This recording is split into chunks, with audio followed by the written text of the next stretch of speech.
This week on Star Trek Wars, a man from the future gloated, a bomb on Odo's runabout exploded, Tom Paris gets demoted. Tonight we're reviewing the 9th episodes of Season 5. Who will win? Well, it's a battle that can only be decided through...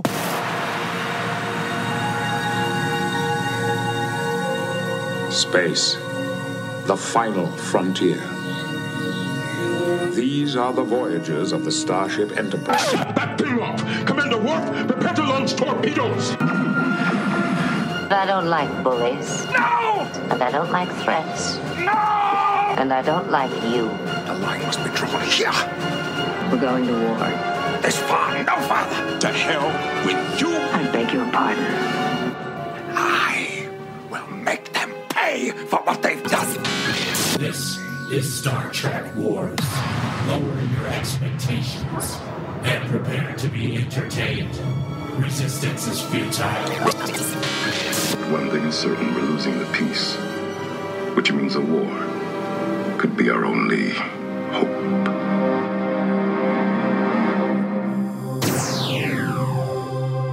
Hello, everyone. My name is Jeremy, and it took days of crawling, but I finally got our podcast transmitter to the top of the mountain for all to listen. You didn't have to do that, you know. We could have just downloaded it here and it would have just taken a few hours.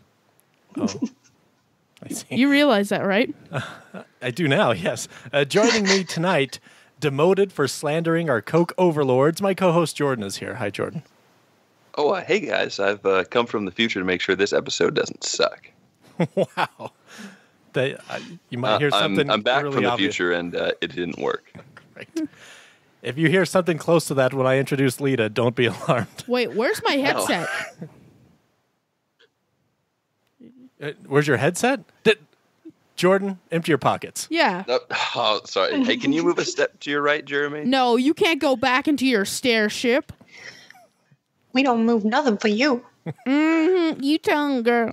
To my left, and apologies for a citizen arresting you and hauling you off to court without telling you what you were accused of, my teenage son Connor is here, and a free man, I might add. That is true. Hello, everybody. Today's episode is sponsored by Bud Light.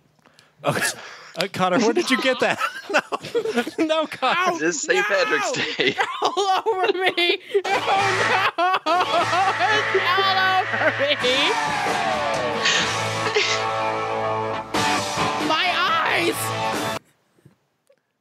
Bud Light. No, of course, everybody knows we are sponsored by Coca-Cola, and Coca-Cola Coke, wanted me folks. to tell a personal story involving Coca-Cola. People don't realize this, but I make Connor a Ramen Coke every night. That is true. For bed. Yeah, You go well, to bed. for dinner. That is I don't know true. if you guys have ever had a Ramen Coke. It's ramen noodles boiled in Coca-Cola product. Oh my gosh. That is true. Okay, Seriously, though, it's all over me. we haven't introduced everybody yet. Oh, that's true. And, oh man. And here to observe us, and if you've heard this before, maybe you're from the future, and here to observe us on this, from what I'm told, an historical episode. From the far future, it's Lita. Hello, Lita. Hey y'all. I'm sorry. I'm just still thinking about Ramen Coke. I can't go on. I thought of that at work Wednesday, and I've thought of nothing else since. I just, yeah. Gosh. No and words those now. who still love horrible taste and don't want sugar, there's Diet Ramen Coke. Ooh. Welcome to Star Trek Wars. The episodes we're reviewing tonight will be rated on a scale from 1 to 10 by us, the co-hosts, and you guys in the Star Trek Wars Council that left a rating on our Facebook page. If you wish to join the council and have your vote counted, head over to our Facebook page. You can find us by searching for Star Trek Wars. The council should pop right up at the top. There you can rate the episodes yourself. Leave a comment that'll be potentially read on air. It's a great community. Jordan, Lita, and myself are on there, very active, and love talking Trek with you. So, in the meantime, we are reviewing the 9th episodes of Season 5. So let's get started. A person's life, their future, hinges on each of 1,000 choices. Living is making choices. Now, you ask me to believe that if I make a choice other than the one that appears in your history books, then your past will be irrevocably altered. Well, You know, Professor, perhaps I don't give a damn about your past because your past is my future. And as far as I'm concerned, it hasn't been written yet. Star Trek: The Next Generation, Season 5, Episode 9, A Matter of Time. Written by Michael Piller, directed by Paul Lynch. An historian from the 26th century visits the Enterprise while they help a planet prevent a nuclear war. But, as it turns out, Rasmussen? He's nothing but a flim-flam, man. Flim-flam. Nice. All right, Connor. Pros for A Matter of Time. Well, I'm pulling up my notes now, and in the meantime, I'm tasting the most delicious beer on this earth, Bud Light. Can you get more American? No, I think we did get all of our ads in early. Yeah. The greatest swill to find your lips. Careful, they're owned by Coca-Cola. Are they? Crap, I'm putting this down. Anyway, my good friends, Troy is useful once again because she's the most useful character on the show. Worf dislikes questionnaires a lot. I think that is those scenes are really funny. Rasputin. No, I know his name's Rasmussen. Mm-hmm. What a stupid name. Rasmussen. He's like he reminds me a lot of Jordan Peterson, but he's crazy. Who's Jordan Peterson? Is that like the Minnesota Vikings quarterback? A friend from school? No. He's a really good speaker. I'm talking to someone in the corner. You're pointing at the corner like there's someone there. It's kind of scary. Oh. Well, you should look him up. He's a really good is he here motivational now? speaker. No, what I wish he was. He's wrote some really good books too. I can't do a podcast if I'm frightened. Fight the power, Jordan. Fight the power. Look him up is what I'm saying. He looks like him. Yeah. But he's just crazy, and Jordan Peterson is smooth, suave, and sophisticated. YouTube guy? No, he's not. He's an educated man. Well, that makes one of us. And he's Canadian. Oh. That makes two of us. Now, anyway, he also reminded me of the character from Oscar from the Sweet Life. Sylvester Stallone movie? No, but he did remind me of the character of Oscar from The Sweet Life on Deck and The Sweet Life of Zack and Cody from the Disney Channel. Are you sure it's not him? He was a janitor. That's who he played. And he had a crush on their mom. Oh, thank God. Yes. Thank God. Oh, wee. Okay, that's enough Bud Light for that. I can't get enough, man. You can't get between me and my freedom to drink spirits. So I like the idea of this thermal nuclear winter, that it's apparently happened on Earth. Crazy, man. Although I don't take kindly to them using something called greenhouse gases, because I don't believe in global warmings. But yeah, so I like that. I actually kind of like that they were helping a colony out using science that I can actually kind of understand.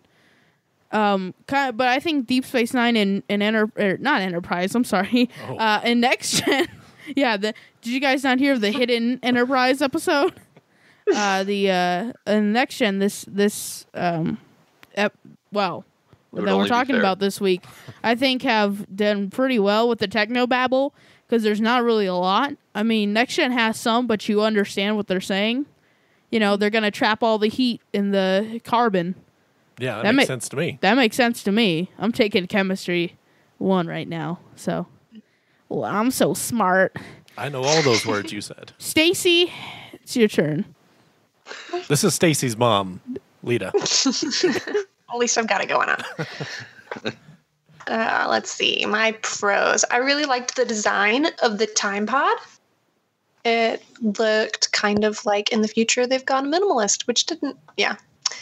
Then I liked the look of indignation on Picard's face when Rasmussen, which is a terrible name to say and to read. It's just a gross name. Yeah. Whenever. Sorry. Moist Rasmussen. All right. Rasmussen. Rest No, but I moisten. liked the Moisten I liked your the- elbows, boy. We're going for a ride. The look on his face whenever he asks them to move over, that whole scene is just great.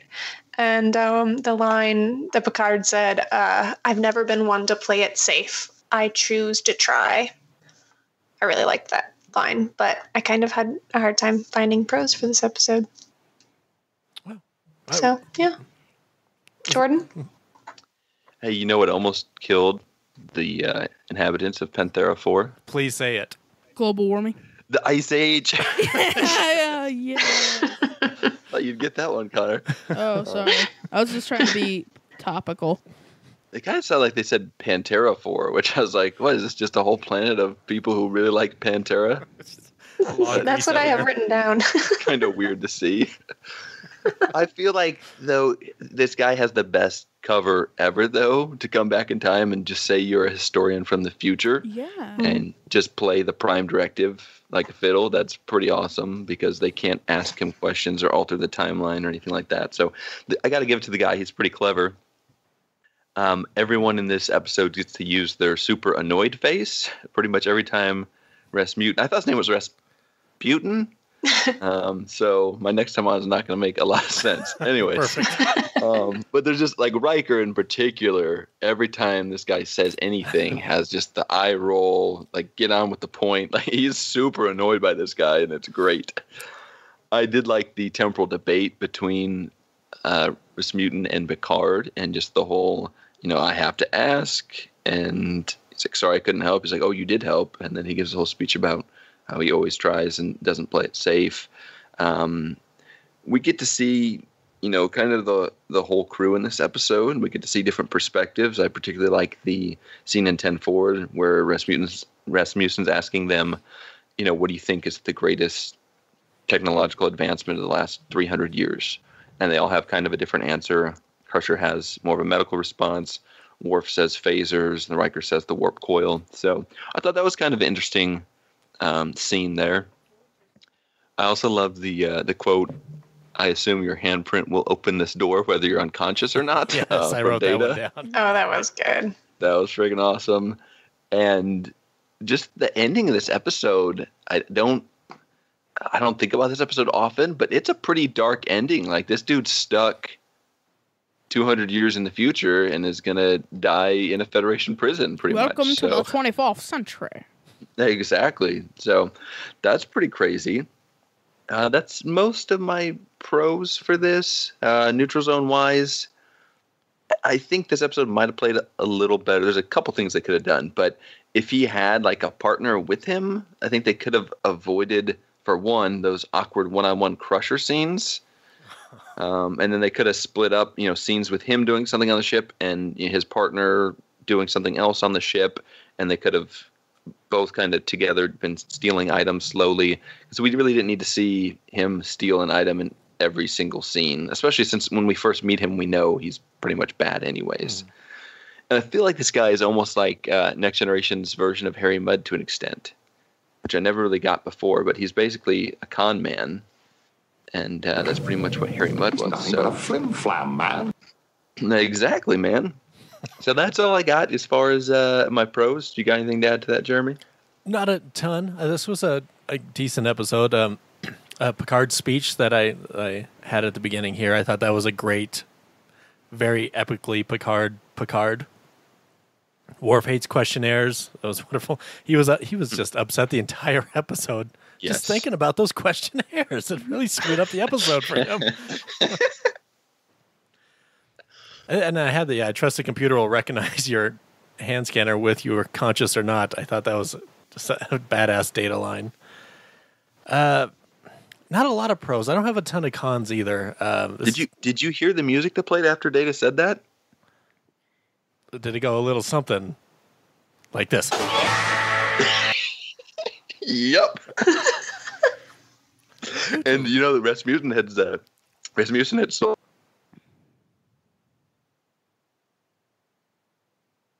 right on his face.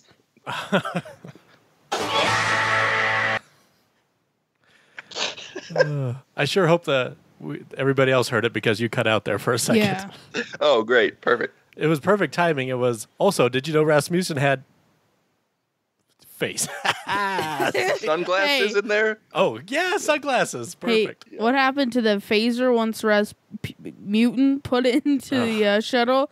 It got disabled. So you guys should donate to our Patreon. Neutral zone wise, I don't know where to place this, but Picard's crystal.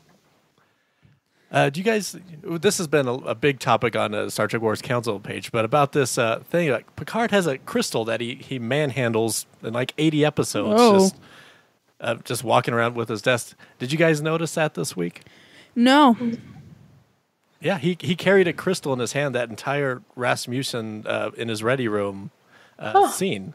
Just He it's like did not. He did, at least in our dimension where we watched it on this Netflix. He did that entire scene. He has a crystal in his hand.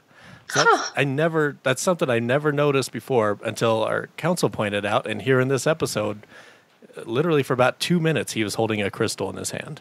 That's amazing. Maybe it's a fidget crystal. That's the new thing. Fidget crystal. I think it's so like translucent. It's hard to see. I did see him pick it up, but yeah, he's holding it the whole freaking time. Yeah, it's crazy. Whoa! I was even looking for that, and I didn't realize it. I know, right? All right, Connor, what are your cons for A Matter of Time? Troy is the most useful character on this show. I'm sorry, I love Marina Sirtis. In fact, she was hilarious when I asked Michael Dorn a question at Comic-Con a few years back. That's right, I did that. Yeah, we were at a Next Gen panel, and you asked Michael Dorn a Deep Space Nine question. I did. Marina didn't Sirtis did not like that at all. But she's real nice. But she hates That's so me. cool. Yeah, I even got a restraining order. Worth it. But when you did, you asked Michael Dorn what his favorite Worf episodes ever. He named 3, all from Deep Space Nine. That is true. You had yeah. I don't remember 2 of them, but I remember one, and that was Soldiers of the Empire, which we'll see this season. Yep, that is true. Any other cons? Yeah, she wasn't great this episode. She's like, I know you're up to something, but I don't want to figure it out. I got a real gut feeling about it. It's not in my contract to figure it out. I smell chocolate. Oh, no. Hey, that's her favorite invention in the last few hundred years. Hey, Rasmussen, do you want to hear a chocolate pun? Nope, we can't get it started. Sorry. I had something great for that, but you know what? But my point is, Troy has no purpose on the show. Either she can't detect people, she doesn't know what they're thinking, or she says very obvious things. So hopefully she gets I like her as a character. I like her as an actress. I just don't think she has a point on this show. Now then, the Jim Carrey ripoff guy. Your invisible, your imaginary friend speaker? Who? You mean Jordan Peterson? Yeah. Jordan Peterson's not an actor. He's a motivational just speaker. Pointed in the corner again. He's not imaginary. Look him up. And a professor at the University of Toronto. That's true. Yeah. He fights the power. Yeah. Anyway, Jim. This guy. I don't know what he was doing, but I think it was kind of funny that the cast reacted how I did to anything he was doing. It was revulsion. Pretty natural reactions. Just wanted to break his knees. All right, that was the most insufferable performance I've ever seen. Oh. Help, Captain. So awful. And just his body language freaked me out. Listen, Lita, it is your turn. Yes, Please go. You. You're welcome. Are you done? Yes. Mm-hmm. All right. All right, my cons for this week. Let's see. How many should I say? Oh, no. I have one that's written down, and it's just Crusher of My Dreams. That's This is a- just My what- dad. Feel free to crush Do you want Crusher. the two of them to get together? No, she just makes me feel bad for being a woman. She always falls in love with the most terrible people. I know. And it Anyone that drives me says nuts. anything nice to her, she's like fawning my all God. over them. Yeah. I don't know. I just feel kind of bad because I'm always dumping on the women of TNG, but I feel like the writers really just kind of shot them in the foot. Yeah, they're the ones that should feel bad. And like, yes, it's amazing that, there's two women that are in strong roles in the show at that time period. But seriously, it's just sad. Deanna Troi has one job and has this terrible feeling about this guy, and she doesn't act on it, and she doesn't say anything, and she doesn't push it. They've followed on her whims for way less before, and that really irritated me. And I'm trying to still figure out how he got Data's visor. Did he sneak into his room to ask more questions after he'd gone to bed or something? And I don't know. I just thought it was dumb that they let Data into the time pod with Mr. Slappable Face. It's just why? You're all standing there. What are you doing? Drove me nuts. I don't know. It's frustrating episode to watch. Did you love it, Jordan? Yeah. Did I love it? You know what? I realized something towards the end of this episode that Rasmussen guy reminds me very much in his speaking, just the way he looks, his mannerisms, of Bill Nye with less hair. So that was... I was thinking Phil of the Future, the dad in that for a while.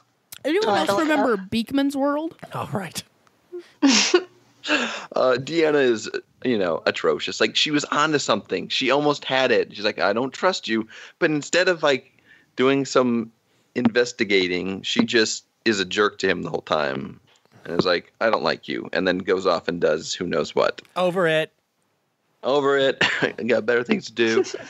Crusher leaves her patient to basically bleed out just to go grab something for him. That's what She's I in the was middle wondering of about. treating this guy who has lacerations on his leg from his ankle to his freaking upper inner thigh. And she's like, oh, could you get me this medical tool? I'd like to see. He's like, sure, I'll be right back. And I just on the freaking She never table, came just back. what the heck, man? That dude got turned into pepperoni, and she never patched him up. The 26th century fashion is pretty bad. Or I guess I should say 22nd century fashion. That was an awful outfit. And it didn't match his space-time bod. No, not at all. That was very sleek and that time pod was something else. Oh, you said pod? I thought she said bod. Space-time bod. Yeah, and just a message for his time pod. A message for the kids out there: don't eat the time pods. They're That's true. not good. This guy, he's full of crap the whole time. I think that's one of the feelings of this episode. Is it could have been way better had there been a twist at the end, and they don't show him stealing stuff the whole time. But I don't know. They could have gone other ways with this. And he's such a bad con man that even Troy was onto him. Come on, man. Reassess your life situation here. That's most of it. It's just Rasmussen in general, not a super likable guy. He plays the character all right. I don't know if that's a failing of the writing or the actor. I thought he did a decent job, but it may have just been the content he was given. But you have any cons to add there, Jeremy? Yeah, a few. But most of the ones you guys already touched base on. Rasmussen. I really like Matt Frewer as an actor, and I remembered liking this episode way more. But maybe because I was 8 when I saw it last. But he's... Could have done way better with fewer scenes of him. The higher the Frewer. Mo fewer, mo troubles.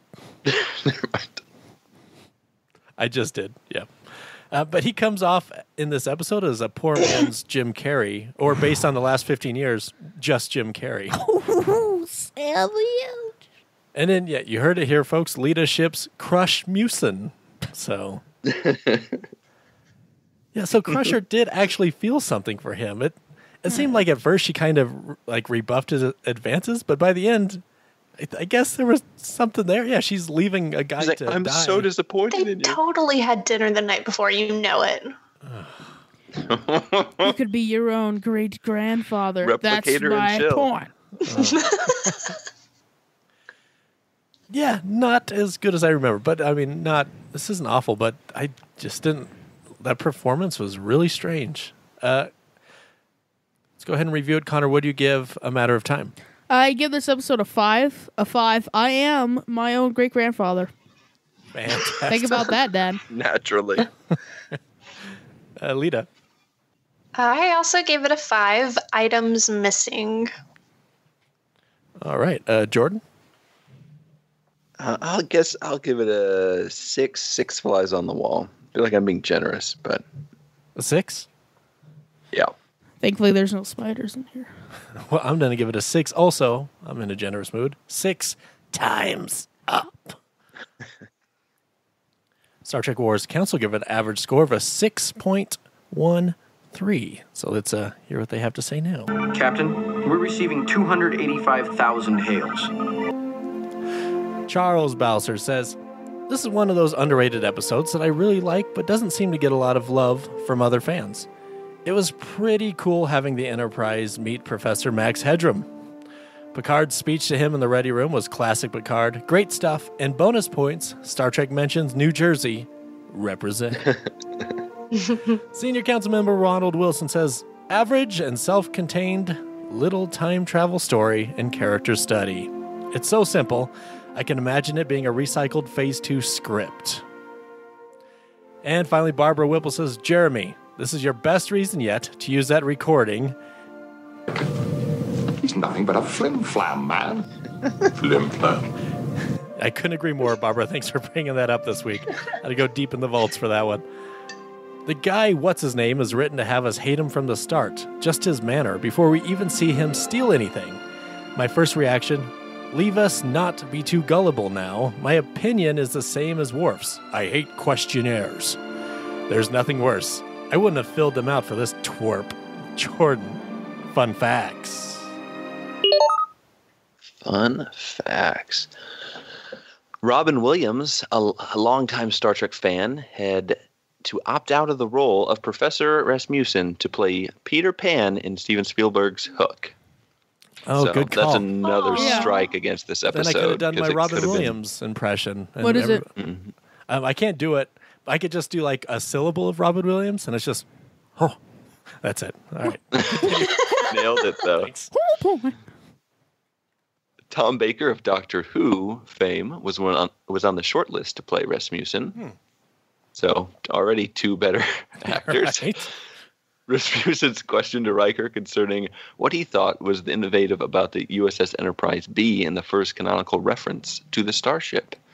So that's the first time the Enterprise B was referenced on screen. That's kind of cool. Yeah. There's a reference to this episode in Star Trek Deep Space Nine's 4th season episode, Bar Association. In that episode, Odo cites the case of Rasmussen as an example of a security breach aboard the Enterprise. What? That's awesome. Yeah. Isn't that sweet? I missed that, I I did think. too. This episode won an Emmy Award for Outstanding Individual Achievement in Special Visual Effects, sharing it in a tie with TNG's episode Conundrum. Picard makes a reference to Khan Noonien Singh from the original series Space Seed Hitler. and Star Trek II, The Wrath of Khan.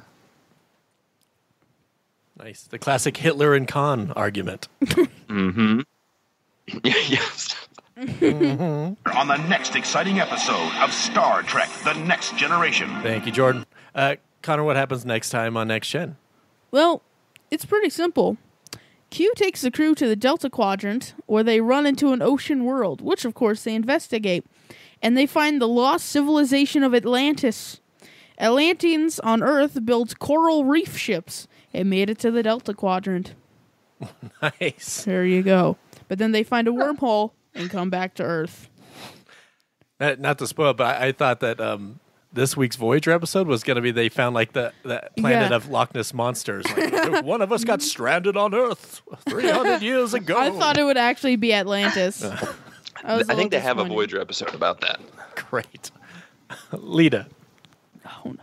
Let's see. Next time, Wesley Crusher is asked to carry an open transmission at all times to make sure that the ship doesn't fall into any sillier traps.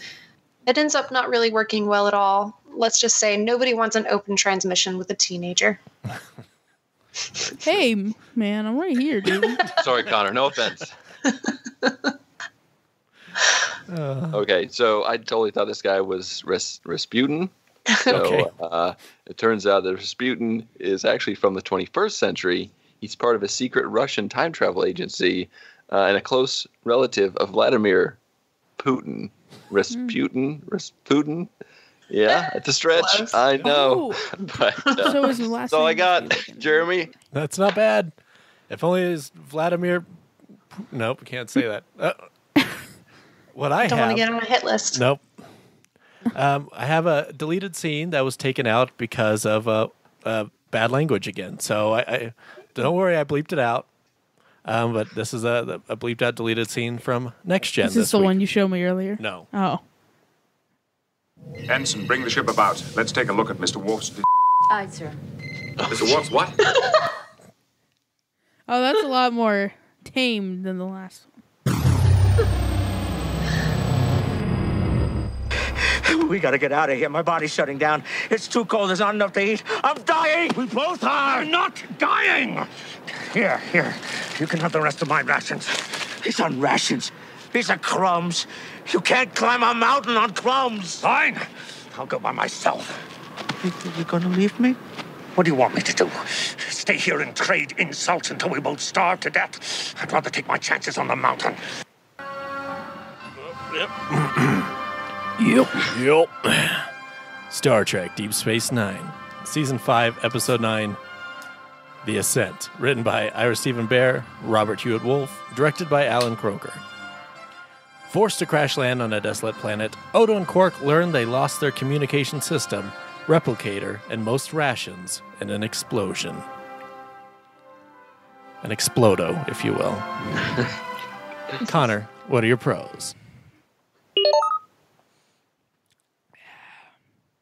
Vulcan love slave. Okay.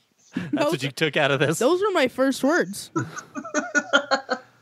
Like as a baby? Yeah. Oh, yeah. I had some splaining to do. Can you say, Daddy? What were you watching Fucking when you was love slave. Nog, guess who's back? Back again. Nog.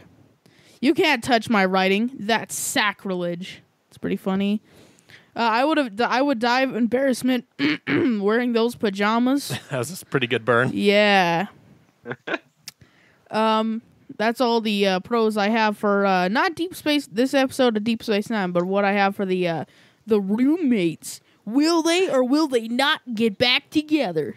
Find out soon. Adam Sandler is The Ascent. Rodney.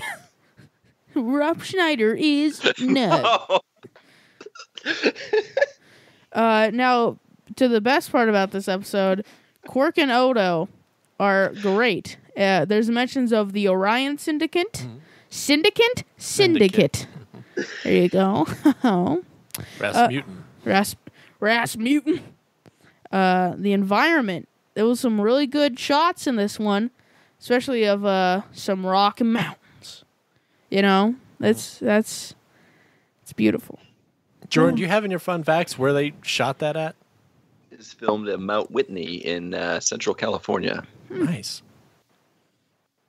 It's probably cut down now. Yep. Oh, jeez. Yeah, they cut down that mountain. I know you guys want to hear about environmentalism when you're listening to Star Trek podcasts. That is why people watch Voyager. Now then. Thanks to global warming. Yes. Thanks to the warning of global warming. Mount Whitney is actually below sea level now. That is true. That is very true. This wouldn't have happened if you just rode a bike. Yeah, man. It's an inconvenient truth that we'll never see that mountain again. Anyway, the environment was quite beautiful. Quark and Odo bicker like an old married couple, and any time they're on screen together is hilarious. Yeah. I think the only way they could have made this chemistry any better is put Garrick in it. And then it would be perfect. The trifecta. Quark Garrett calls just shot them both. Garrett calls or Quark. Quark calls Odo a fascist. Fascist. And they just and he pushes him. Quark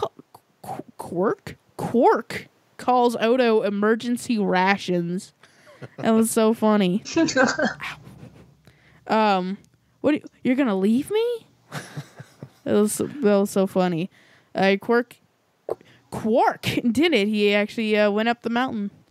And I love the scene where he when they're in the hospital beds and he's like, you know when I told you I hate you and you said you hated me? I meant every word of it. Fantastic. They love each other. Lita, go for it. Alrighty. We'll get at it. Let's see. Quark stealing Odo's romance novel was just great. He's a great narrator. I feel like they could do a whole episode with him just narrating. It would be wonderful. The whole relationship between Odo and Quark was great.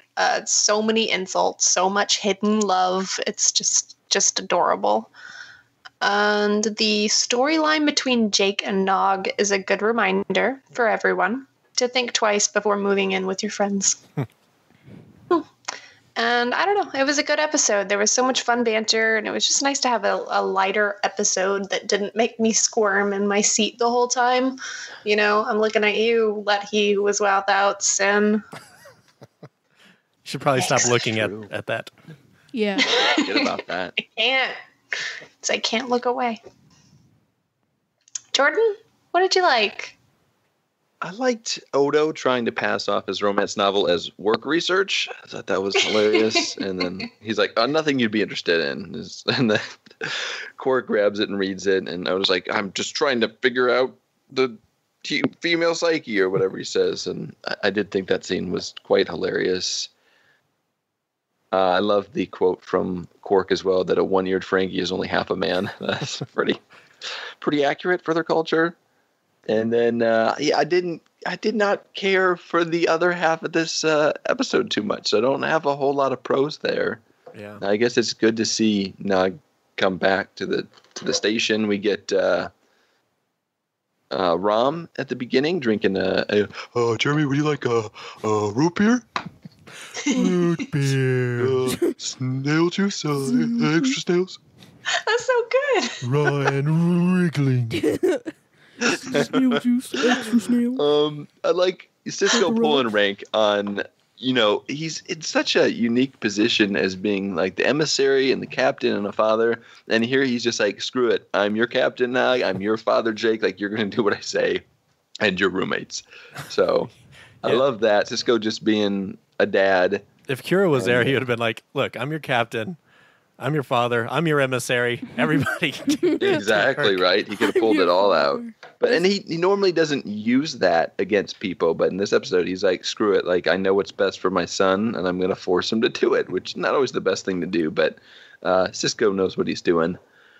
Aside from that, I mean, the Odo Quark banter is great. I just feel like there's maybe a little too much of it, especially they're in a life or death situation here. I felt like they would have backed off that maybe a little bit, but I guess when you dislike someone like that, then perhaps it's easier said than done.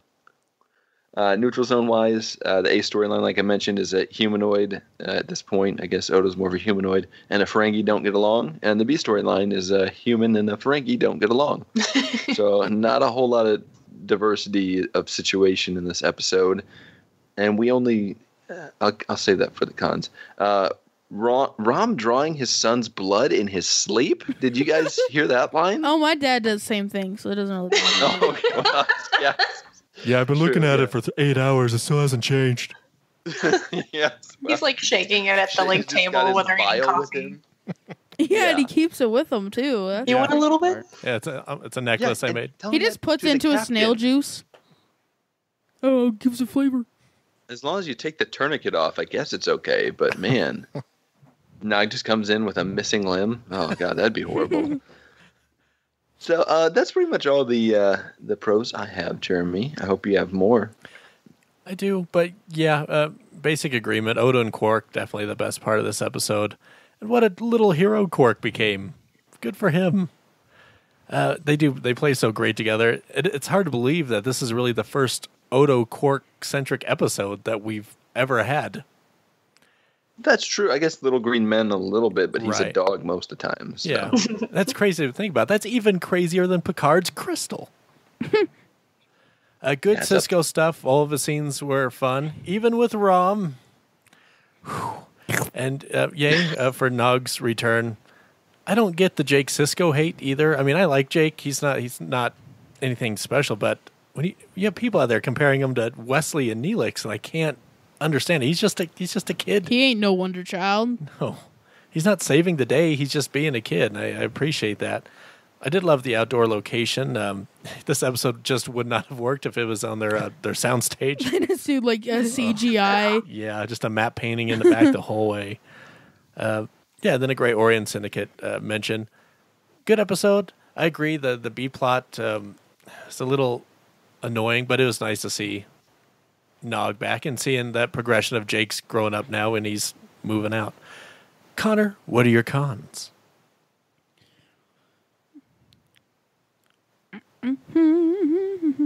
All right, here we go. So, the roommate side plot. Will they or will they not get back together and recognize their totally plutonic friendship? What do you guys think? They will. What? Well, I watched the end of the episode, so spoiler alert. You don't need to be Marty Polvich to know what's going to happen at the end Marty of this. Polvich. So close. To know who's the father of Jake. I don't know where I'm going with this, folks, but it was fairly obvious what was going to happen at the end. They're going to get back together. You know, Nog realized he shouldn't be so controlling. You know, Jake's going to stop being a slob. Yeah, it's basically like a romantic comedy. But where's the romance? And that comes later. And of course, Nog or Rom carries around his son's blood, because what loving father doesn't do that? Also, he carries it around on his person and shows it to people. I don't think that's a good way to make an impression, but I don't know. I'm not a dad, so I wouldn't know that. You don't know their culture. Or am I? But now, the scene where I'm going to give them slug juice, and he talks to Cisco, and he's like, we need to get them in one room. Is that your Cisco? Yes. That's all right. We need to get them in the same room cliche, and then they'll... The room? You're tearing me apart, Nog! You know, if a lot of people loved each other, the world would be a better place. Oh, hi, Nog. You're my favorite Dom Job player. Hi, doggy. Keep the change. I'm sorry. So, darn you, Jordan. Thanks, Jordan. You're welcome. Yeah. So we need to Connor, get them. You know what I miss? When you used to poetry slam your cons. Oh, yeah. Oh, that's right. I've forgotten how to do that. I've forgotten the way. It's just bullet points to slam poetry. Oh, that's right. Yeah. Diction. Yep.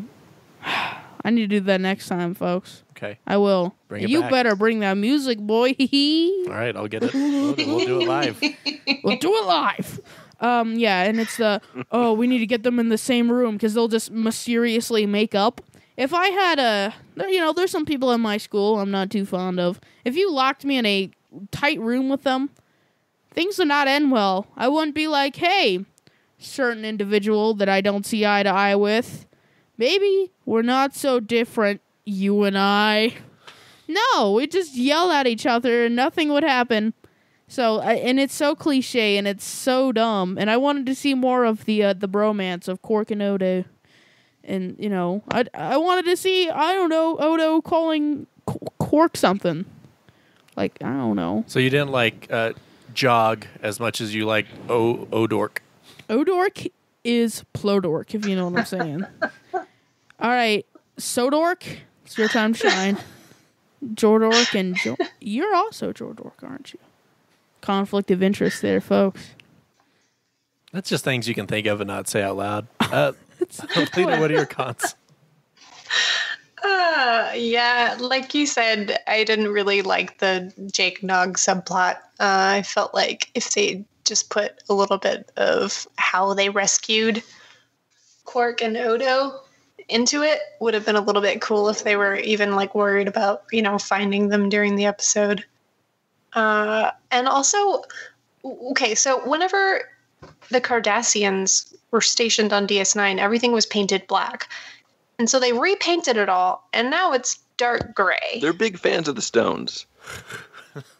It's like, if you're going to repaint it, why repaint it like literally one shade lighter? It's just depressing.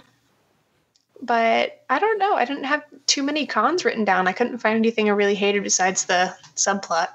The occupation was a depressing time, Lita. Well, they can repaint. Like, surely they can... That's true. Put some light peaches in there. Go, TNG style. Peaches and cream. Peaches.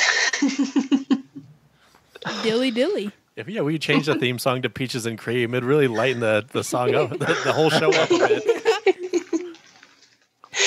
Hey, Jordan, what'd you think?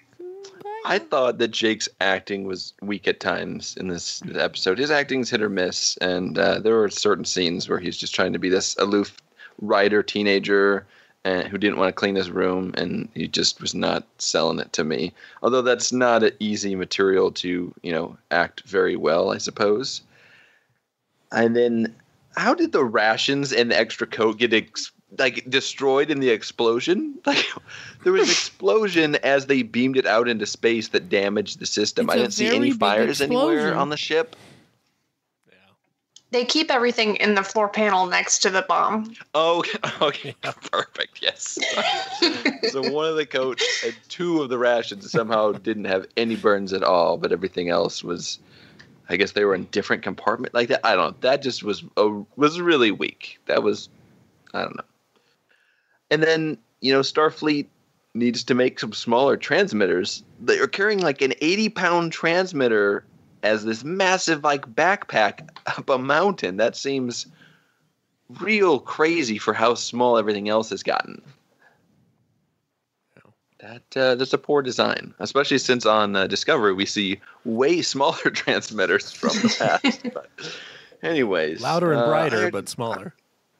What's that? They're louder and they're brighter, but they're way smaller. But they're way smaller. Yeah, I guess for stealth capability, they made them larger. The B storyline I kind of talked about. I like Quark and Odo in the smaller doses. I'm glad to see them get their own episode, but I don't know if I just wasn't in the right mood when I was watching it, but I just got a little sick of when two people are just constantly bickering and arguing with each other. I don't care who it is, it gets a little old. So by the end of the episode, it was getting a little bit much. And I just miss the quick one-off scenes with Quark and Odo and just being a B storyline of an episode. I think that plays typically better. This was great for their characters. And I'm sure they had a lot of fun doing this, aside from what we'll get into in the fun facts. But I love the location shooting. I think that really helped this episode, too. And I did want to add one pro that I forgot to mention. When Odo's climbing the mountain and he's broken his foot and he's crawling, pushing the transmitter up the mountain. I thought that was an awesome scene and very much Odo. And he basically goats Quark into doing what Quark didn't want to do, which is get up and be the hero, essentially. Aside from that, that's pretty much all the cons that I have, Jeremy. Yeah, same here. I do think the Jake and Nog situation, you touched on that, kind of resolved a little too quickly. They hated everything about each other, and then the last scene was like, yeah, it's fine, shake hands. Oh, okay. Other than that, I agree with everything you all said about the episode. Connor, let's review it. What do you give the Ascent? I give this episode a 7. A 7. Ascent to fascism? Nice. Lita? I gave this 8 Vulcan love slaves. Nice. As it should. Somebody had to. Jordan? I give it a 7 romance novels. Oh. I gave it 7 also. 7 games of video Domjot human. Star Trek Wars Council give it an average score of an 8 8.46. They loved it, though. Let's hear from them now. Picking up communication, sir. Johannes Long says, Quark and Odo in a struggle between life and death and in a funny, dramatic, and superb episode. The dialogue is one of a kind, and in the end, Quark is a fellow you can count on. For those episodes, I love Deep Space Nine, my fave Trek. Senior Council Member Ronald Wilson says, all that was left out was Odo and Quark performing a heartfelt duet of Climb Every Mountain. And finally, Brett Hetherington says, hands down the best Odo Quark episode. I think my favorite scene was Odo pummeling Quark to get him to wake up. And being in Quark's debt for saving his life, I can only imagine the inner turmoil Odo went through lying on that bio bed. Jordan, fun facts. This is the final episode to regularly feature the uniforms originally created for the series that were introduced in Season 1. In the next episode onward, the uniforms are replaced by the new uniform that was introduced in Star Trek First Contact. So excited. However, was that? I'm so excited. Oh, me too. I love them so much. Yeah. And it further distinguishes Deep Space Nine from Voyager uniform-wise too. However, they would continue to be used for the duration of Star Trek Voyager. The uniforms were seen on Deep Space Nine twice more in the episode Purgatory Shadow and the flashbacks from the last episode of the series. The outdoor scenes for this episode were filmed on Mount Whitney, a 14,500-foot tall mountain in Central California. Odo's inquiry as to how it could be so cold when the sun is shining was added on set because of the excellent weather during production. Although it was supposed to be freezing cold on camera, in reality temperatures went as high as 65 degrees, making shooting extremely uncomfortable for both Armin Shimmerman and Rene Auberjonois. And that's 18 degrees Celsius for those that use Celsius. I didn't do the Kelvin conversion. I apologize. Jake's story that Nog proofreads his episode. That he proofreads in this episode shares the same title as the series' second episode, Past Prologue. So apparently Jake wrote the second episode of Deep Space Nine. Nice. Write what you know. Exactly. Smart. First rule of writing. And that's all the fun facts for Deep Space Nine. Thank you, Jordan. And yeah, that did remind me of one con I forgot to mention, and I think Barbara Whipple mentioned it in the comments too. Just, it didn't make sense how Odo could just take Quark without telling him why. That seems grossly illegal. That is gross and illegal. You're right. Ew. On the next Star Trek Deep Space Nine. All right, Connor, what happens next time on Deep Space Nine? I didn't write no sneaking next time, but you know what I did do? I acquired some Bank-A-Deagle. You're making the money sign, so I'm doing the money symbol, so I'm guessing Some that means fat bank, yo. Okay. So instead of writing a deleted scene, you made money. Yeah. So this is a sponsor. It's another ad. It is. Eighth ad. All right, geez. man, we're gonna be We're loaded. rolling it. Okay. Yeah. We don't. Yeah, it's great. This episode. I'm sorry. That's blasphemy. This episode is sponsored by a new show on CBS called Young Penny. It's hilarious, that Ridiculous Six movie. A movie so hilarious, my dad can only get through 6 minutes of it. That's why they call it that, right? If you it love was a ridiculous 6 minutes. So if you enjoy the delectably wonderful humor of the Ridiculous Six, you'll love Young Penny. Who's Penny? She's Sheldon's not Sheldon, Leonard's girlfriend on The Big Bang Theory. Oh, so it's like another spinoff. It's like Young Sheldon, but it has a hot girl instead. Oh, she's the Priceline. Oh, so it's got Rob Schneider in it. Yes, Rob Schneider does play the Young hot Penny. chick. Rob Schneider is Young Penny. But being a hot blonde girl is, it's cracked up to be. Lita, next time on. All right. Upon returning home from the hellish nightmare, as he calls it, Quark makes it big, selling Ferengi high-tech earplugs, offering discreet relief for your most valuable assets. Nice. And that's the end. Very good. That's the whole episode. I have to pad it out a bit, but it's a great concept. Jordan. Oh, man. Well, finding himself disappointed with what the romance genre has to offer, Odo decides to write his own romance novel entitled Solid Lovin'. Ooh. Solid lovin' happens so fast. Solid lovin'. It doesn't sound like something that would happen quickly. Oh, gosh. Tell me more. Did she put up a fight?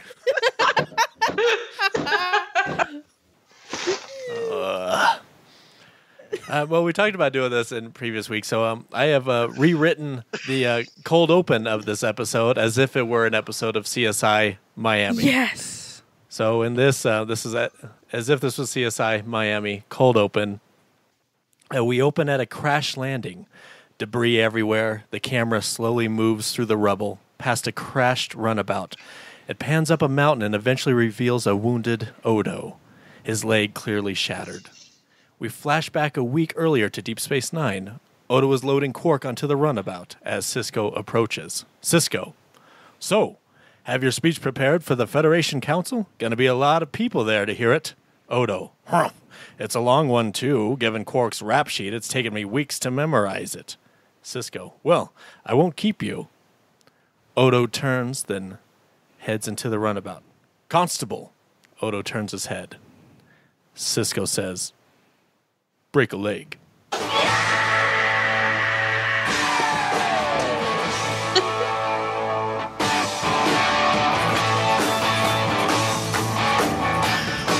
Okay, when we come back. I want to hear the part about Quark's rap sheet. Oh, we'll get the Quark rap next week. Oh, nice. He's like, give me a beat. I got a line. What? I like to wear socks while I get umox. Okay, that's enough. Moogie. Okay. Word to the lobes. The OG1. Move to the double O-G-I-E. Moogie. It's the one I see. We got to go to commercial. We'll be back with Voyager. Money is no longer the driving force for humans in the future, but as the bill collectors for this podcast can constantly remind me, we're not quite there yet. So that's what our Patreon is for. If you have $1 or more you can live without, please consider becoming a Patreon member. $1 a month helps tremendously, and $5 makes you a senior council member. You get a better chance of your comments read on air, the ability to leave a voice recording for the podcast, and we're going to hear one tonight, and access to Patreon-exclusive bonus episodes. Patreon members on any level also gain access to each new episode of Star Trek Wars 2 days early. Not only that, but the episode will be raw and unedited, so you get to hear the live recordings as if you were sitting in on the episode with us. So, if you like what we're doing here at the Star Trek Wars podcast, please donate to our Patreon page at patreon.com/Star Trek Wars. Now, on to Voyager.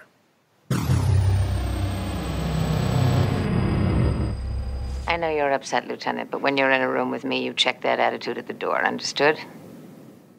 Captain, I'm sorry, We can't expect an entire society to change because we think they should. Then you agree with me? Yes, and we gave them the help they asked for. We told them what we know. Now it's up to them to do what they think is appropriate. You heard that, Consul. They're not going to do a damn thing. Maybe not, but that's their prerogative. Captain. End of discussion, Lieutenant. At 1400 hours, we'll resume a course for the Alpha Quadrant. Is that clear? Star Trek Voyager, Season 5, Episode 9, 30 Days. Written by Kenneth Biller, directed by Vinrich Colby.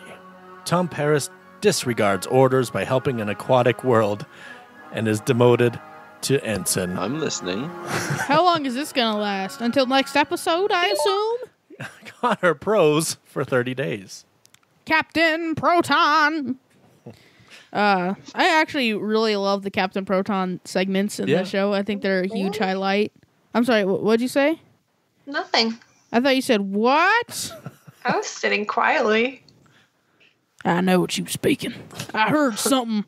I have the lobes. So, I think the Captain Proton bits are really funny. That can't be all my pros. No, that is. It sounded like you were really optimistic about this episode. Just one pro. There's got to be something else you liked about this They episode. have really sexy nostrils. Who? The weird fish people. Okay, I'm sorry I asked. Yeah. Lita, what are your pros? I am too.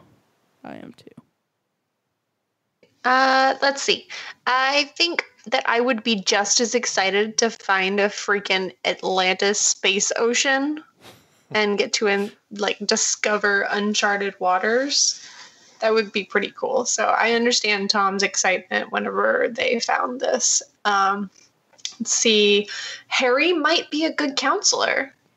Maybe that's something he should look into. Like being the counselor, being the Troy, he could wear his own outfits and everything. Let's see. Really cool ocean scenes. Amazing effects for that time. I really had fun watching it. Like the electric eel. So cool. And I liked that the frog people's clothing resembled wetsuits. Yeah. That was cool. I like that. What about you, Jordan? Well, let's see. This is really a great combination of two of the best movies ever made, Ernest Goes to Jail and Waterworld. So I did appreciate that. Just amazing conglomeration. More Captain Proton. Yes, please. I like that. And then, Tom is desperate when he's begging to have a longer conversation with Neelix. I said the same thing to Connor. This poor guy is like, oh no, stay a while, Neelix. Like for the first time in his life. He's like, oh please, I need to talk to you. More soup, please. My theory for this episode is that Tom didn't even actually talk to Neelix or anyone else who came. He didn't even have that little log. He was just talking to himself and just going mad. No pad. He was just, I don't even think he had a father. No pad makes a Tom go mad. That is true. I liked it that it also breaks the standard format, that they typically fall to in a Star Trek episode. So we get to see a very connected story. The A and B storyline are kind of intertwined, just taking place at different points in time. Harry's twin kerfuffle between Megan and Jenny Delaney, and actually getting to see the Delaney sisters, which is cool because they're referenced as early as I think the second episode of the season. So to finally get to see them and on the holodeck, which it's kind of weird that you get time off, so you memorize lines and go to the holodeck and do a play for no one. That's just kind of weird. I mean, that's what I did. Nobody showed up to my play. Oh, dang. You should do a Captain Proton play at school. That'd be amazing. No one would understand, but I'm sure it'd be great. I'd understand. This mystery science theater. You'd be like, my dad gets it. I wish he were here to see it. You should do a Mystery Science Theater 3000 play. Basically, you do a play, and me and Jeremy go in and just berate it the whole Crazy time. you say that. Yeah, most of his plays are that. I get front row seat. And he just makes fun of me the whole time. Only because you're a terrible dad. A keg of our sponsor, Bud Light. Yeah, how did you get that mic in here, sir? Don't worry about it. Bring the soundboard in. For every bottle he finishes, one gets thrown at the You stage. should be asking how I got this 12-pack in, man. Oh, no. I'm the cool Ramen dad. Coke? Buster.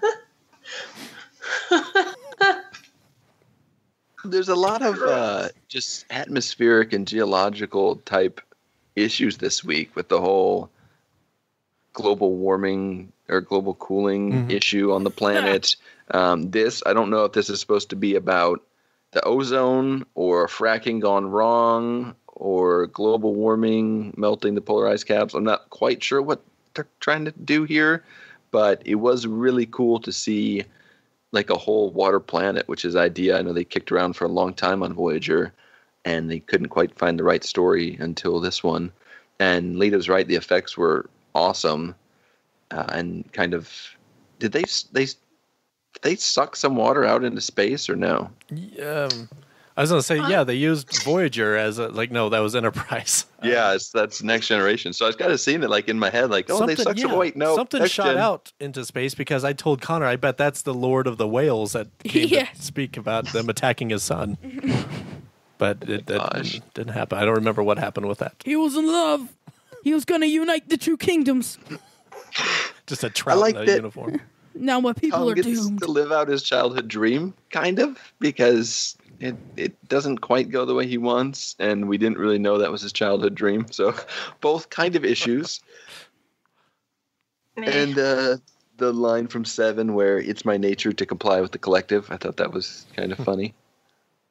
When they ask if she's in, she's like, oh, yeah. Resistance futile. That would have been a better line, honestly.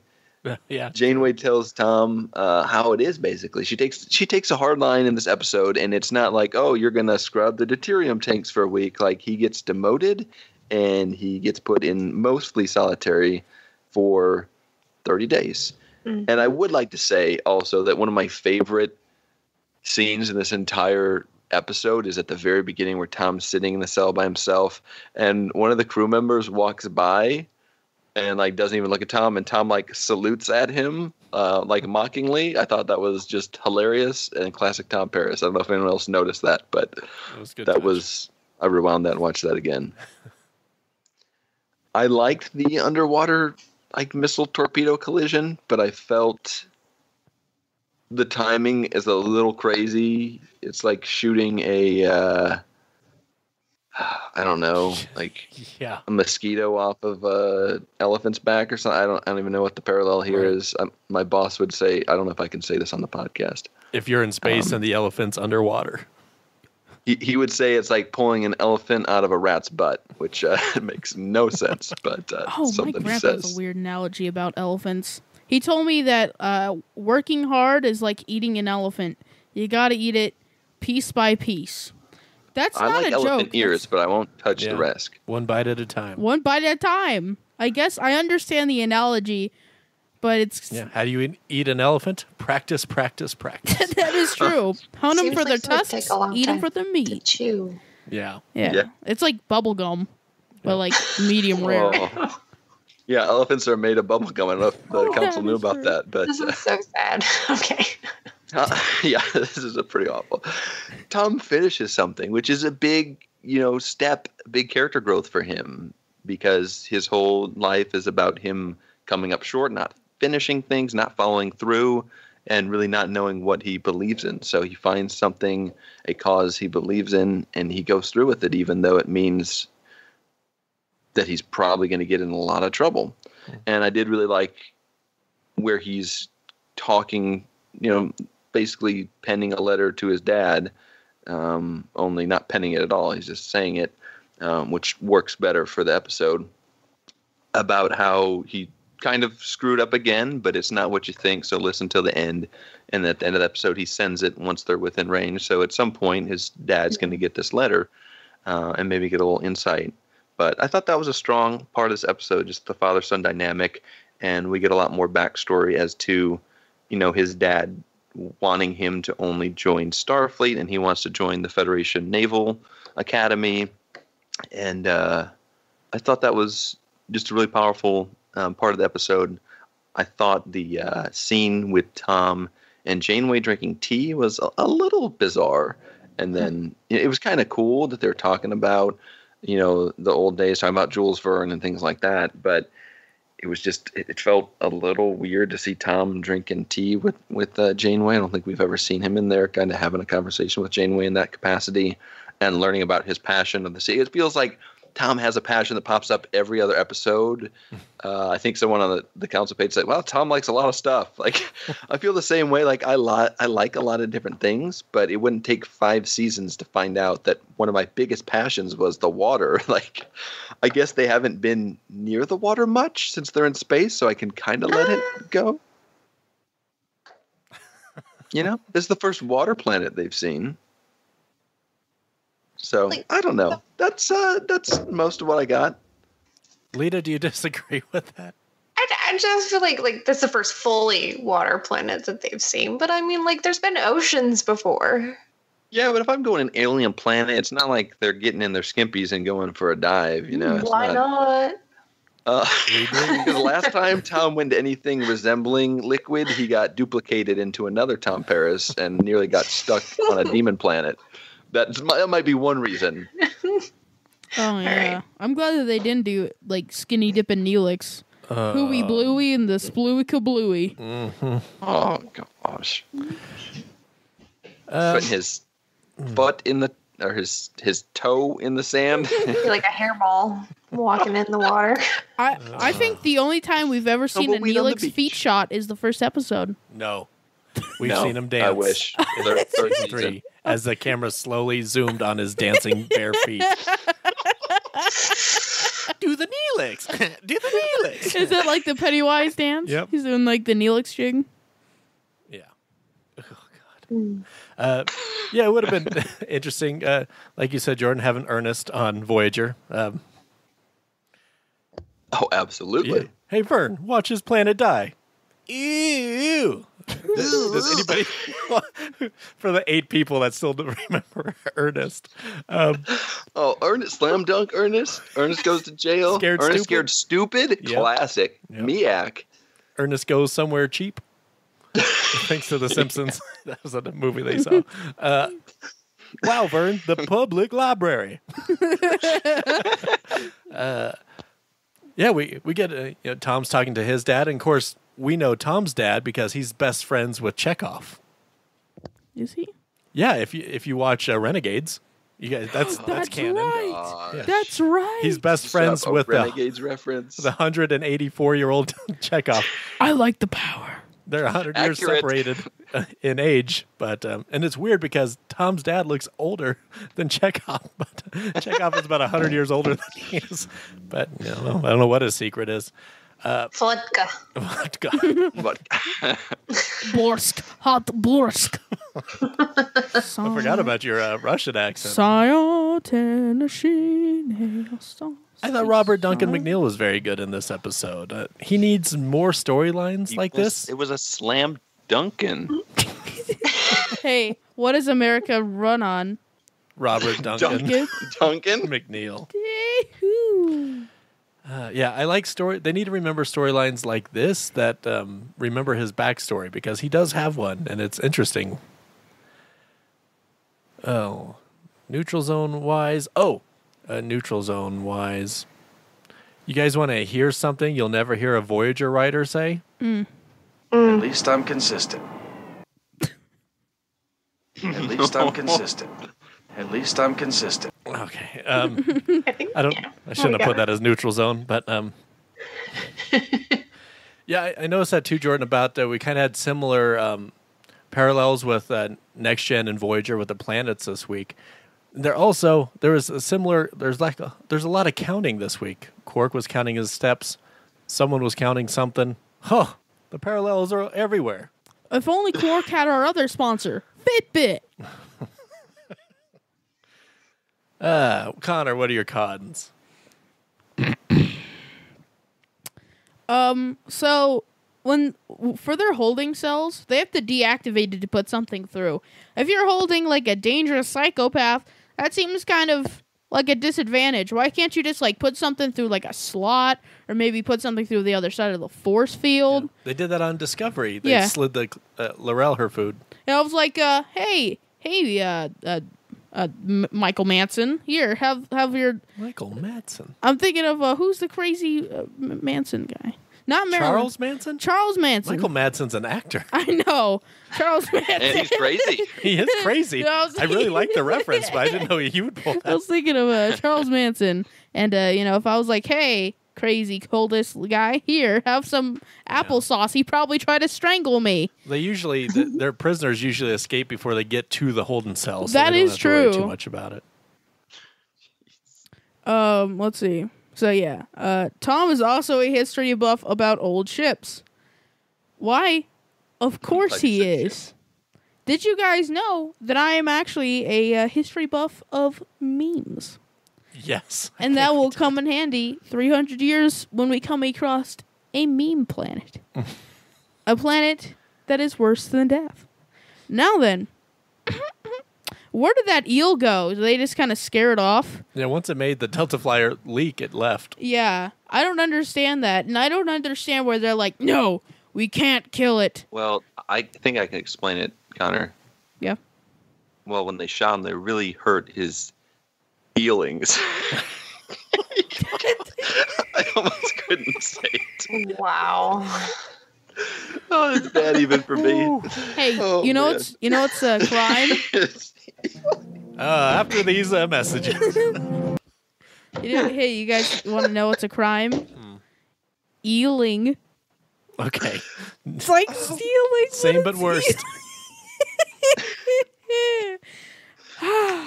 Anyway, they're like, no, we can't kill it. I mean, sure, it's about to destroy us, but we'll scare it off, you know. And then it's like, oh, I guess I've ruptured their hull. I'm just gonna go back to the ladies. Fish life. Fish life, man. So where did the eel go? Why didn't finish them off? And why are they so? The Voyager crew just moralizes about everything. We can't kill the fishies, even if it's gonna destroy us. But we'll murder our own crew for stealing. Okay, that was a little hot. But yeah, little Tom has different eyes. Did anyone else notice that? Paul Blart Duncan has blue eyes, and little part, Duncan. yeah, little stunk, has brown eyes. Anyone else notice this thing, or is it just me? Well, Yeah, I didn't notice, and you told me as it was happening. That is true. I still didn't notice. I was distracted by him being yelled at by his dad. I understand why he rebelled against his father. If you're yelling at like a 3-year-old kid for playing with toys, you're probably an awful father. Dad. He was so cute. I don't think that was a flashback. I think that was more like a nightmare. Yeah. I think his father used to call him Ugly Eyes, so he got a transplant just to make him continuity. Do you like me now, Dad? You got them mud eyes. I want them crystal clear, like water in a puddle. Like an ocean. I want your eyes like an ocean. Maybe that's why he likes oceans. That is true. Something he has in common with his dad. That is true. And his eyes. Yeah, this crew's pretty gung-ho about slaughtering each other for really small things. You accidentally got, your DNA got mashed like a mashed potato. Well, I'll kill you for it. Die. Or maybe they just don't let their crew members shut down entire planets, electrical systems on an entire planet and get away with it. Now my old man brought this up because he had a saying. Isn't Tuvok the security officer? How did they just get out the Delta Flyer? Don't they have to have authorization, or is the hangar bay just open? It's like. And why don't you use a tractor beam or have a phaser on their shields It's done is done. or on their I don't know their thrusters and then use a tractor beam? But no, our plan is to if we have to kill them, spill their blood. Kind of a common Star Trek trope, though.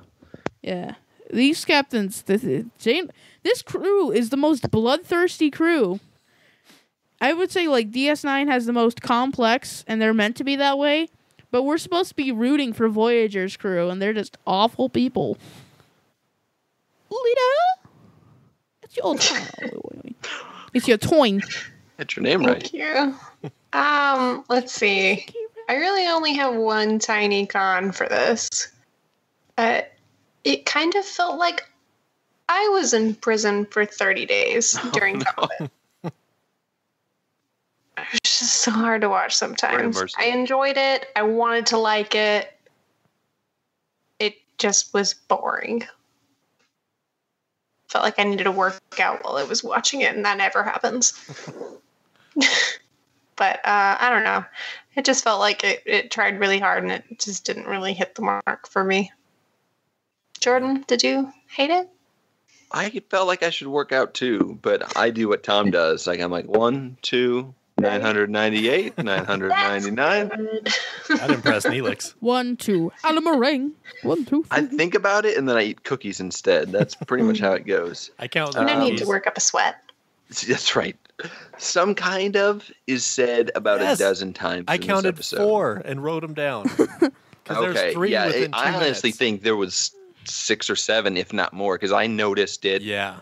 2 or 3 times within like a 4-minute window. I was like, holy cow, I should write it down. And then I wrote down, so. there was 4. There was some kind of disaster, there was some kind of ancient reactor, there was some kind of sea creature, and there was some kind of something else. And it was just like, yeah, and there was probably 3 or 4 before I caught on. Like, yeah, geez, it's unnecessary. Like, can't you just say it's a reactor? Yes. It's not some kind of, it is a sea creature. It's a reactor. Man, and politicians are just, they suck on every planet, man. This guy's like, oh, yeah, give him your concerns, and I'll make sure that, like, this dude's a call center at a politician's office, and you call and voice your concerns, and nothing happens. So that was pretty crappy. I guess my biggest con, though, is when Tom gets out of prison, Tuvok's like, oh, you probably want to shave. Like, that's 30 days of stubble? That's all you got? What is he, 8? Yeah, I mean, come on now.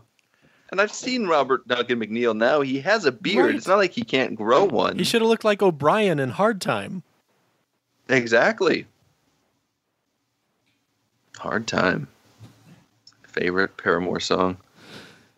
Yeah, I don't know. There's not a ton of cons. There's a little convolution to this plot with the whole Tom stuff, and it's a little convenient that he gets out in the Delta Flyer.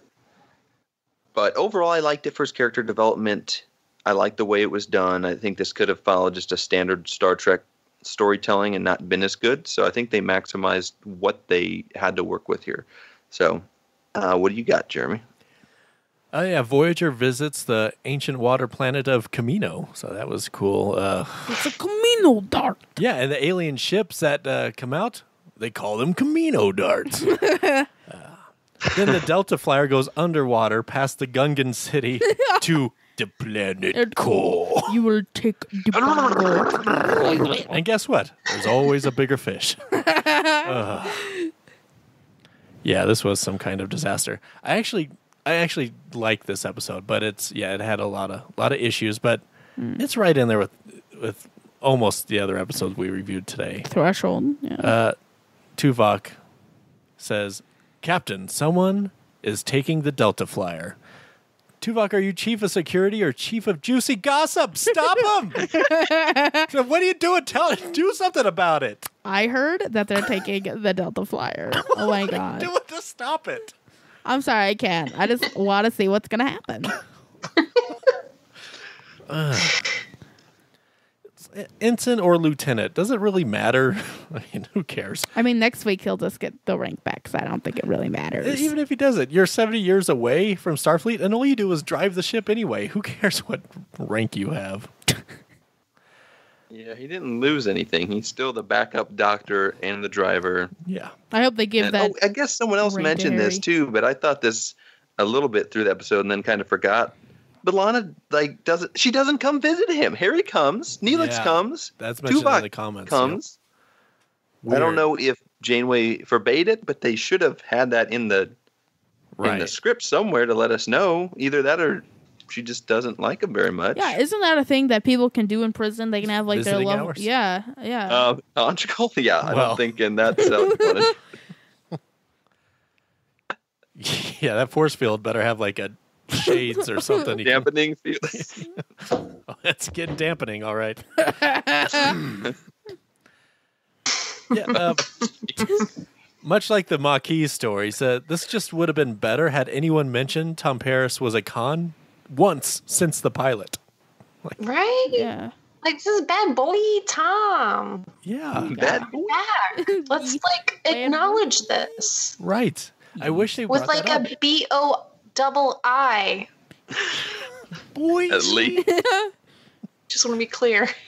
Big old boy.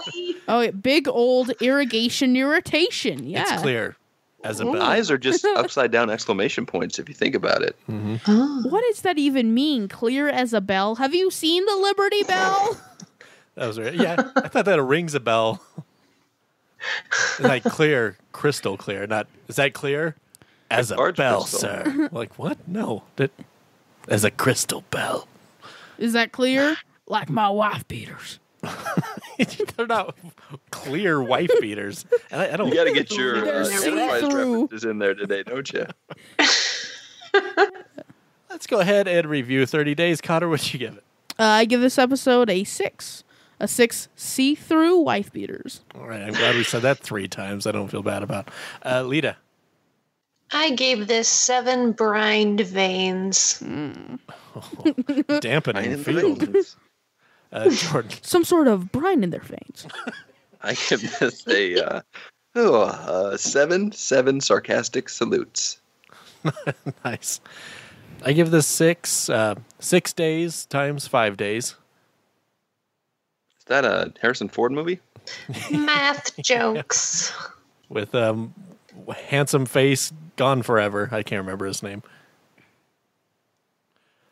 Star Trek Wars Council give it an average score of a 5.84.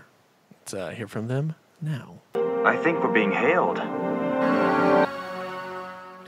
Johannes Long says, Voyager goes 20,000 leagues under the sea. Spectacular effects in this episode. Tom Paris is a fan of everything, it seems. A good episode of Voyager that shows the father-son problems and their relationships in a good story-related way. Charles Balser says, we get to learn a little bit more about Tom Paris, which is cool, but the episode might have been more effective if we knew that Paris had a thing for the oceans. That particular thread just came out of nowhere. If it was a planet full of Camaros, it might have made more sense.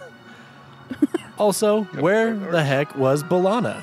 Why didn't we see her visit him in the brig? This is yet another reason why I wasn't crazy about that relationship. Tom's bromance with Harry was more meaningful.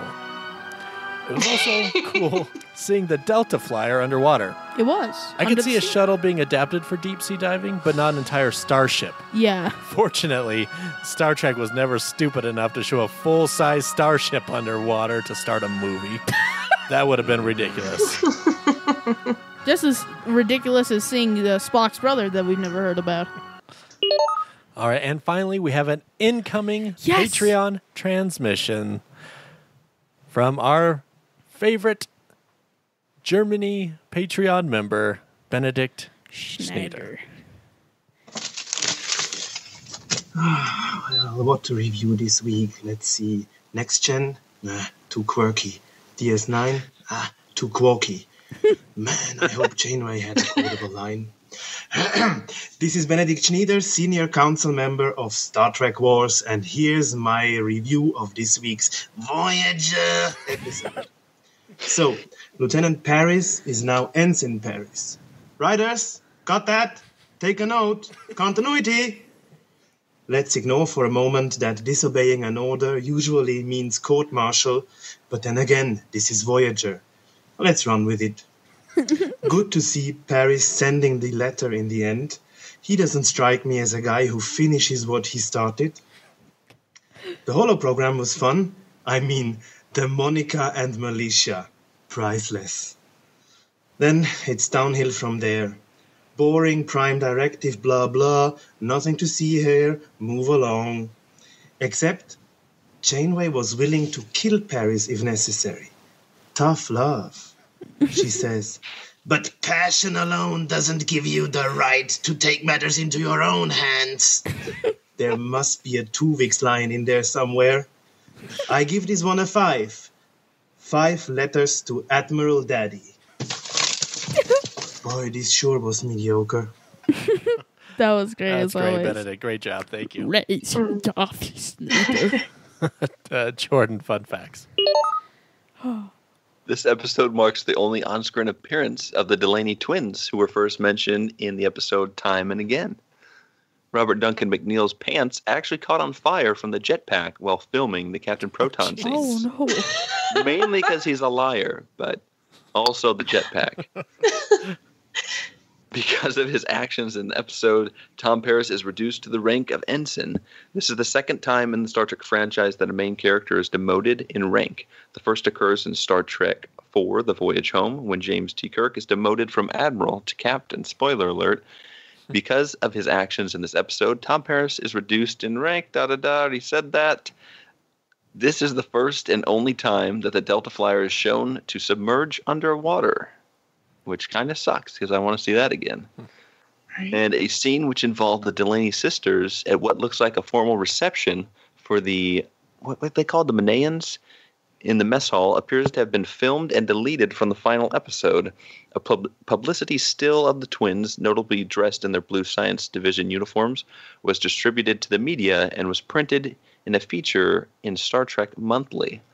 So I actually saw that picture. They're like holding champagne in the mess hall, but I don't know what happened to that scene. So, Are they celebrating Tom Paris being away for a month? Oh gosh! Finally, Harry can be someone other than Buster Kincaid. Dude, that's so depressing. Why does he have to play the sidekick? Because he's an ensign. Oh wait, He's Harry. Because he's Beta. I did like the scene where he's talking about he likes. Was it Jenny instead of Megan or vice versa? And Tom's like, what's the difference? Like, that just gives you a big glimpse into the differences between Tom and Harry. And Harry is a better person than Tom at this point. So. All right. Is that it, Jordan? That's it. Awesome. Thank you. An all-new Star Trek Voyager. All right, Connor, what happens next time on Voyager? Next time on, Janeway lays some new laws down on the crew. All right, you worthless freaks, gather around. An ensign walks up and says, ma'am, who's piloting the ship? Shut up, you insolent worm. Now then to business. I have new rules for all of you pitiful nobodies to follow. Rule number 1, don't touch my lighter. I love you to the ends of the universe. Rule number 2, no splooey kabluies. Wait, sorry, no splooey kabluies? Yes. That's a rule? I think that's the undergarments. I'm being very specific.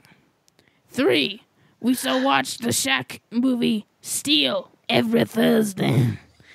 Number 4, every Monday we will watch the Beverly Hillbillies. Little Billies? The Beverly Hillbillies. Rule number 5.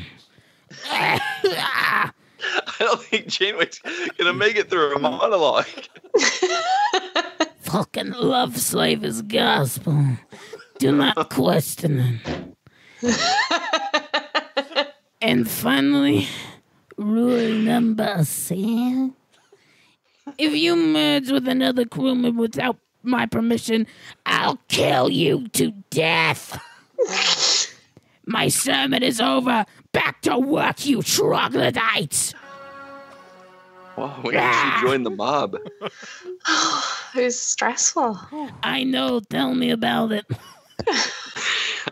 You think it's easy to do this Can voice? get any deeper? And it does every week. Every week.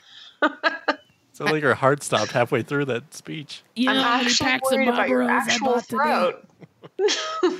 17 packs of Marlboros. I should have bought Winston's.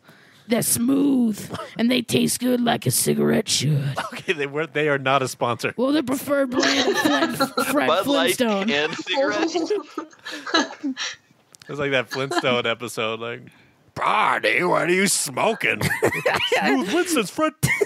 It is the preferred brand of Fred Flintstone. Okay, Alita. She does sound a lot like Marge's sister. She does. Not even so much. Now that you mention it. What a coincidence. Oh, mine is a deleted scene. Oh, nice. Actually, it's just footage like day 1, day 5, day 16 of just B'Elanna having the time of her life these 30 days.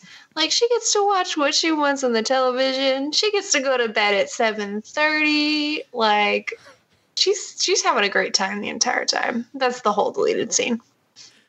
Yeah, day 29 is just her crying her eyes out.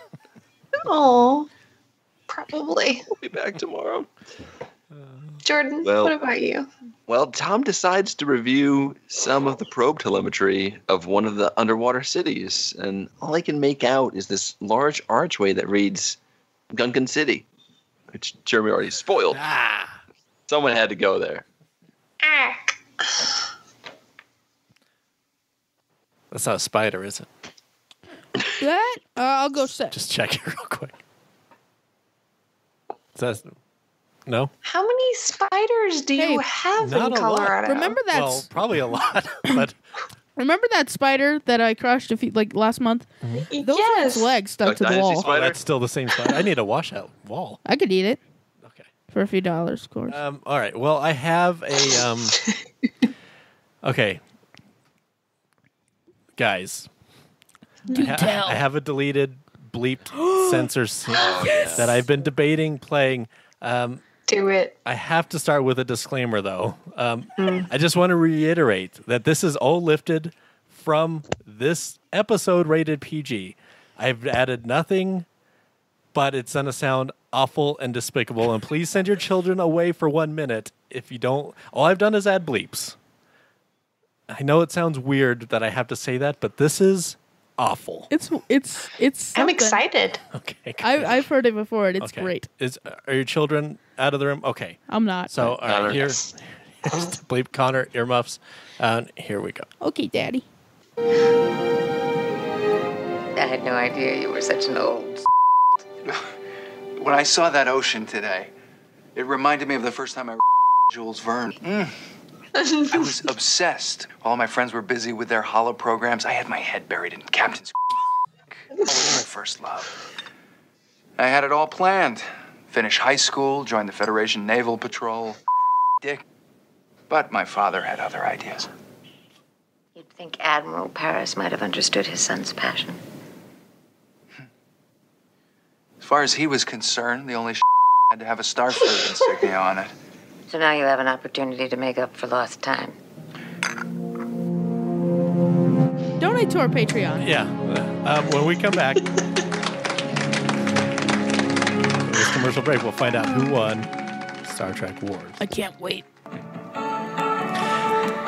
If you haven't done so yet, please take a minute to leave an iTunes review. That simple gesture goes a tremendous long way in helping other like-minded Trekkies find us. Write a review and we will read it on air, and we actually do. Stop the music. We actually do have a brand new review. This week's 5-star review comes from Janeway plus Chakotay equals Neelix. With the title, I did not heat her. And the review says, this cast is really funny and entertaining. This Connor kid is hilarious, and I really like his ridiculous next time ons. He makes and understands so many references beyond his years. Also, Jeremy kind of sounds like Archer, which is cool. Yes. Nice. That was a good one. Sterling Archer, not Jonathan Archer. Oh. So, thank God. What the hell does that mean? Jeremy and Jordan are Trek experts of the highest quality. Keep up the great work, guys and gals, and keep the prequel references coming. Yes. To manufactured triumph. Here, here. To manufactured triumph. Manufactured triumph. Here. Awesome. Thank you so much for that review. Can I call you Sheev? He said keep it coming, all right? And I am. I didn't tell you to keep it coming. Sorry, sir. All right. Won't happen again. Great. So, who won Star Trek Wars this week? Using the combined average score of ourselves and you guys who voted at home, here's the breakdown. As you can imagine with this week, it's a pretty tight race of mediocrity. Coming in last place with a combined average score of a 5.62 is Next Generation's A Matter of Time. Got him. I'm shocked. Soundbite. I have too many sound bites now.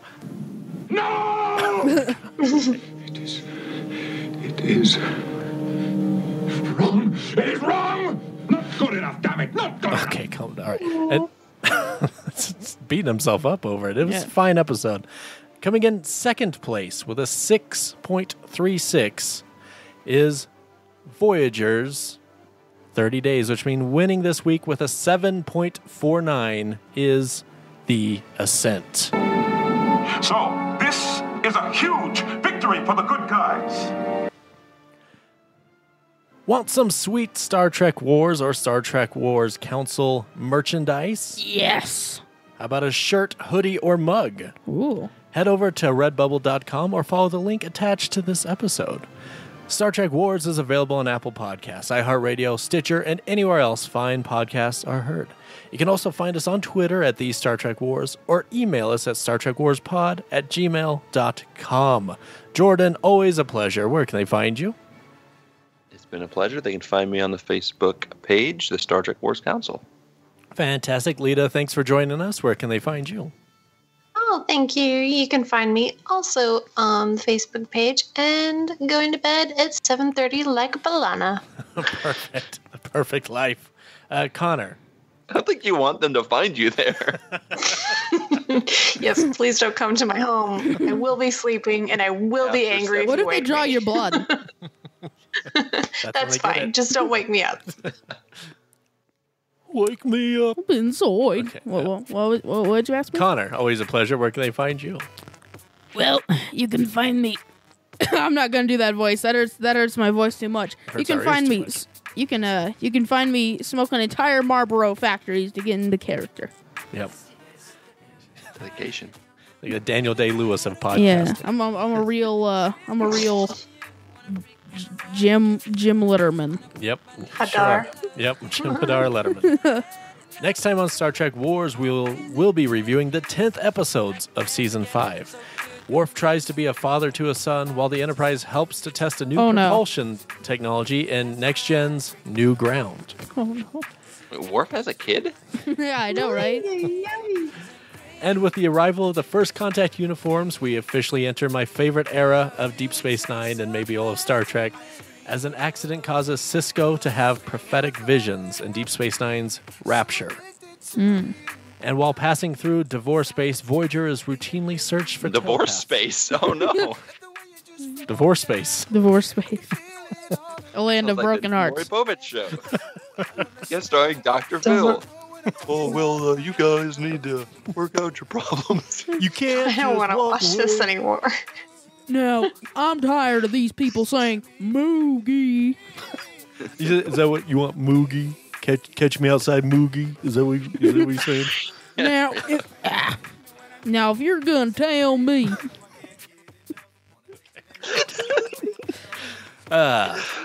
who will win? Well, that sounds like that MTV show called Under. What was it called? Under a Bubble or something, where they put a band in this room and made them write a whole CD in 30 days. Like, sounds like that. Like, you just take a couple that's gonna get divorced and you put them in a room and make them stay there till they figure their crap out. I don't know. I only watched MTV for Next, so I don't. Who will win? Well, it's a battle that can only be decided through Star Trek Wars. Star Trek Wars. Pew pew pew. Kapla. See you over there, just chilling with your girlfriends. Can't believe you're by yourself. You should be here with me, chilling with me, drinking with me, freaking with me. Oh, oh, oh, oh, yeah. Looking at me, I can tell by your eyes that you're feeling me, and I really want you to get close to me. So would you dance with me? Dance with me. Thank you for your donation. Not in that voice. I think we got enough of that tonight. All right, sir. Are you working on your Goofy, right? Gorsh. Okay, never. Gorsh. Fred Durst. Fred Durst is Goofy. That hurt me, and I don't know why. Let's see. Wake me up inside. Okay. Is that Goofy singing Evanescence? Yes. Wow. Save me Like, from the that is the most thing exclusive I've content you can get right there. It's beautiful. What happened to Evanescence? I don't know. Hey, what happened to JFK? Thanks, guys. I got it now. Oh, All dude. right. And I wanna take you back to my spot, baby. Time to rock, so what you dance with me? Dance with me.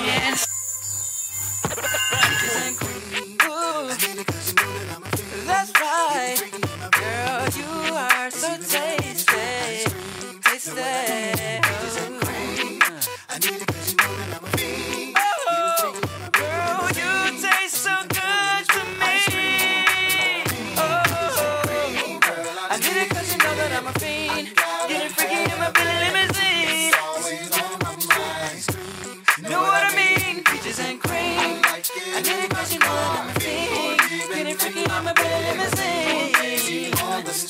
ice cream. You know what I mean? Peaches and cream. Thanks for listening to Star Trek Wars.